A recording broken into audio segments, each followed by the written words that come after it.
91 కీర్తన 5వ వచనంలో రాత్రి వేళ కలుగు భయమునకైనను, చెప్పండి, రాత్రి వేళ ఏం కలుగుతుందట?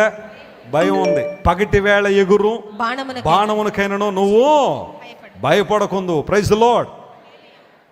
పరమగీతల్లో మాట ఉంటుంది, రాత్రి భయము చేత వారు ఖడ్గము ధరించి వస్తున్నారని. ఏంటా ఖడ్గం? దేవుని వాక్యం అనే ఖడ్గం. రాత్రి వేళ భయం ఉంది, భయకంపిత వాతావరణాలు ఉన్నాయి.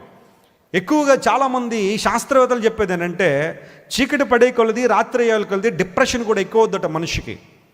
డిప్రెస్డ్ మూమెంట్స్ అన్నీ అప్పుడే. ఆలోచనలు కంట్రోల్ తప్పిపోతున్నాయి. ఇబ్బందులు, ఆ రోజు జరిగిన విషయాలు కావచ్చు, వారి గత జీవితాన్ని గురించి అతి తీవ్రంగా విచారపడుతూ రాత్రి వేళ చాలామంది మంచాల మీద పడుకుంటే నిద్ర పట్టట్లేదు చాలామందికి. ఇన్సోమ్నియా అంటే నిద్రలేమి. కానీ కొంతమందికి అది ఒక శారీరకమైన ఇన్ఫార్మిటీ కాదు, కానీ మనసు బాగాలేనందువల్ల చాలామంది నిద్ర పట్టని రోజులు చాలామంది ఉన్నాయేమో.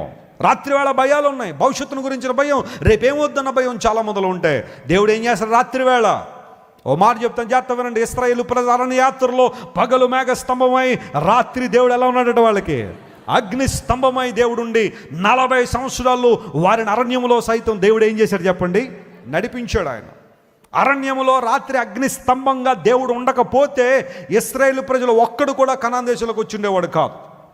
అక్కడున్న తీవ్రమైన చలిని బట్టి వారు వణికి చనిపోయేవారేమో. లేకపోతే రాత్రి వేళ వచ్చే ఆ భయంకరమైన వాతావరణం వారిని అందరినీ కబళించుండేదేమో. కానీ పగలు మేఘ స్తంభంగా ఉన్న దేవుడే రాత్రి ఎలా మారాడు? ఆయన అగ్ని స్తంభంగా మారాడు.